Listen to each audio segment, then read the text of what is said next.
Како дел од проектот за изградба на пречистителна станица започна работите за реконструкција на 23 километри канализациона мрежа. Според директорот на јавното предпријатие Водовод и канализација Сашо Николовски, моментно 5 екипи работат на улицата Савска од мостот со улицата Трајко Николовски до мостот кај затворот, на улицата Тризла каде се врши дислокација на коцката, на Мице Козар кон улицата Васил Главинов, на Вера Циривири и кејот кај Давничка река до Типските кујчи и касарната. Она што е важно да се нагласи дека сите улици по санацијата на канализационата мрежа ќе бидат вратени во првобитната состојба. Ова е само дел, можеби од 10 до 20% од реконструкцијата на канализационата мрежа во првата фаза во должина од 23 километри. Сите улици кои што според договорот кој што ги имаме со изведувачите, сите улици ќе бидат враќани во првобитна положба, односно ќе имаме целосно асфалтирање на тие улици. Преку медиумите цело време ќе бидат граѓаните известувани за сите активности кои што ќе се изведуваат на терен, се спремаат, знаете, сега е есенско време, ќе има врнежи, што значи дека може на одредени локации да се јави и повеќе кал. Од граѓаните барам разбирање, бидејќи ова е еден проект кој што е најголем во Македонија. Целокупниот проект целокупната конструкција околу 30 милиони евра, што значи дека иако има проблем една недела, 2 недели, мислам, ги замолувам граѓаните да се воздржат, бидејќи ова се прави за наредните 50-100 години.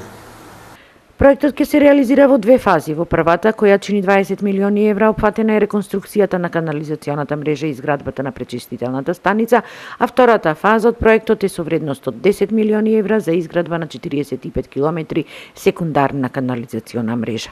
Очекуваме некаде во летото и првата и втората фаза да се преклопат. Значи, можно е да не биде завршена реконструкцијата на овие 23 километри, кои што сакам да напоменам дека се големи колектори.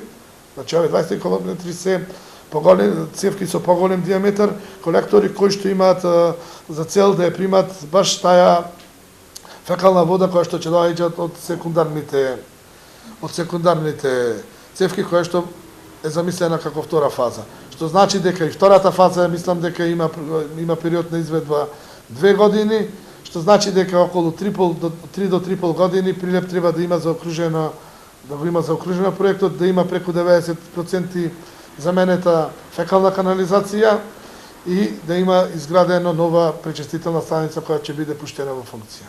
Средствата се веќе обезбедени, исто преку ИПА, исто како продолжение, како на ова 85% Европска Унија донација и 15% буџет на Република Македонија. Целокупниот проект е финансиран така. Сакам да напоменам дека на почетокот беше поинаку замислен, 35% беше од ИПА фондовите, а 65% беа од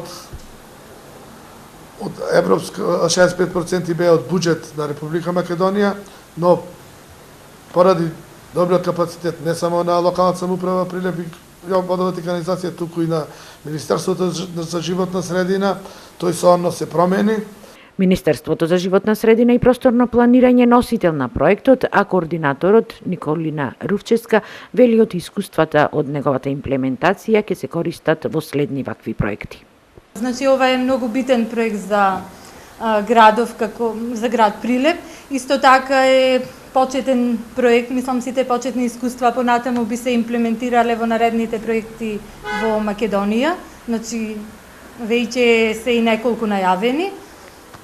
И мислам најмногу е град Прилеп најмногу би имал од сето најголем бенефит, посебно водовод и канализација, со правилен канализационен систем и на крај ќе имаме пречистена вода, а со тоа и здрава животна средина и чисти земјоделски производи.